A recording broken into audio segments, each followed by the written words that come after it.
Prefeitura de Pindamonhangaba inaugurou na noite do dia 15 de janeiro o novo monumento em homenagem a João Carlos de Oliveira, o João do Pulo, ganhador de 2 medalhas olímpicas e que por quase 10 anos foi recordista mundial do salto triplo, com a marca obtida nos Jogos Pan-Americanos da Cidade do México em 1975.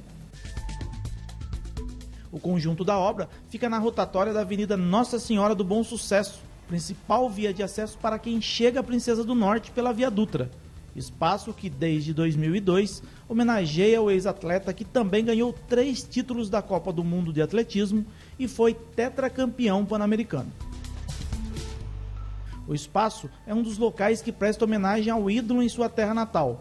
Em 2002, ali foi instalada uma obra realizada pelo artista Sidney Lizardo, que permaneceu por lá até 2020, quando em agosto daquele ano, a Prefeitura anunciou que faria uma revitalização e trocaria a obra.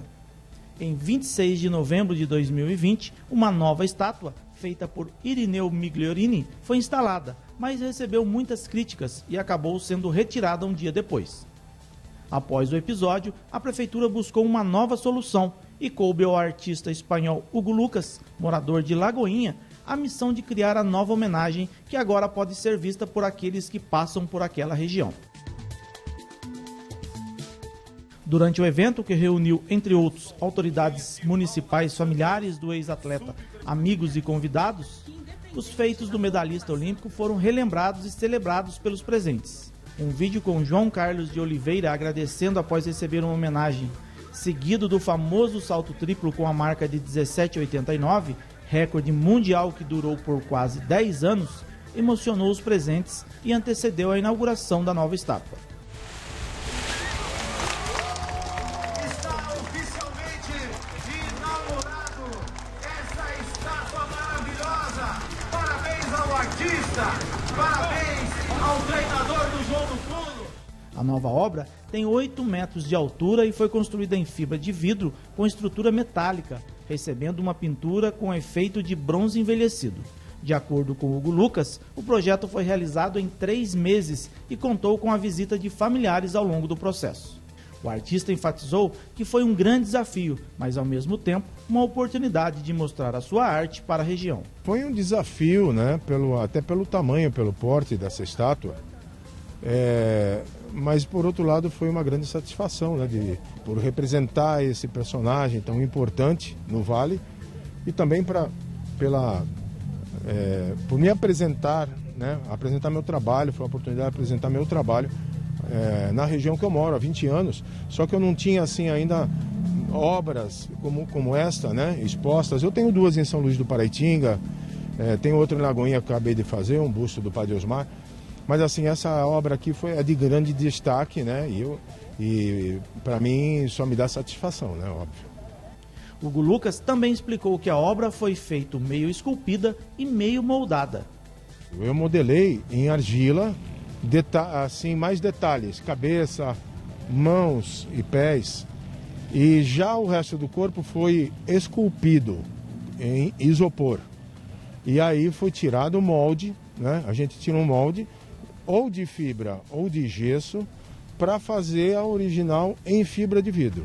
Então ela tem uma camada aí de 6 milímetros de fibra, ela é bem forte, né?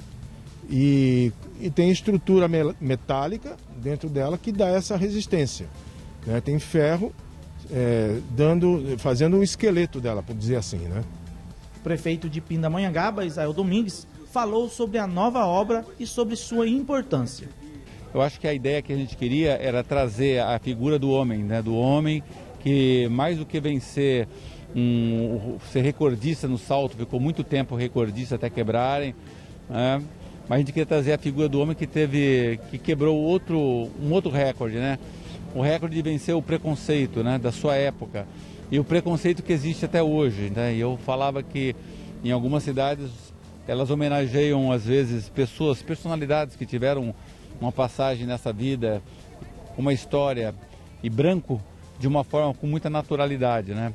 E a gente, não desfazendo do outro monumento que estava aqui, a gente tinha uma figura, uma personalidade emblemática e uma personalidade marcante, né, no esporte internacional negro, Então, assim, às vezes a gente foge da realidade, do realismo.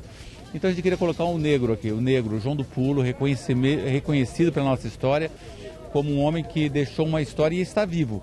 E eu falo que ele está vivo porque nós somos fortes no atletismo. Haja visto, nós exportamos a Kathleen nas últimas Olimpíadas e temos um celeiro para fazer o atletismo dar frutos aqui na nossa cidade, e foi com essa figura aqui que deixou um legado de história para a gente. Israel Domingues também falou sobre a primeira obra, aquela instalada em 2002, que foi direcionada e instalada sem os tubos no Centro Esportivo João Carlos de Oliveira, e também sobre a obra de Irineu Migliorini. Sem dúvida, outra estátua, nós temos que ter o reconhecimento, o mérito, é uma outra arte, né, que representa, atribuída ao João do Pulo, por isso ela está no João do Pulo. Nós reconhecemos o Lizar, né, como um artista plástico que fez uma obra fantástica, maravilhosa, e ela está à disposição para que as pessoas possam ali, inclusive, chegar pertinho dela e ser fotografada, não tem problema algum. Eu acho que isso aí é um gesto de humildade que a gestão tem, de reconhecer a obra do artista no passado. E tem uma obra de um artista, que é, que é o seu Irineu, um artista plástico da cidade, que ele enxerga de uma outra forma, são formas diferentes de você enxergar o mesmo João do Pulo, a mesma forma João do Pulo. Ele pega uma figura da própria realista da internet, que é o salto da internet, né? Que você vê que está a figura mais comum que existe do João do Pulo, saltando no meio do salto, e ele tenta reproduzir numa arte totalmente diferente. E, certamente essa obra ela vai ser reposicionada em algum canto da cidade em um dado momento. O homenageado João Carlos de Oliveira morreu em 1999, aos 45 anos de idade. Ele faz parte do Hall da Fama do Comitê Olímpico do Brasil, COB, iniciativa para eternizar os grandes nomes do esporte nacional.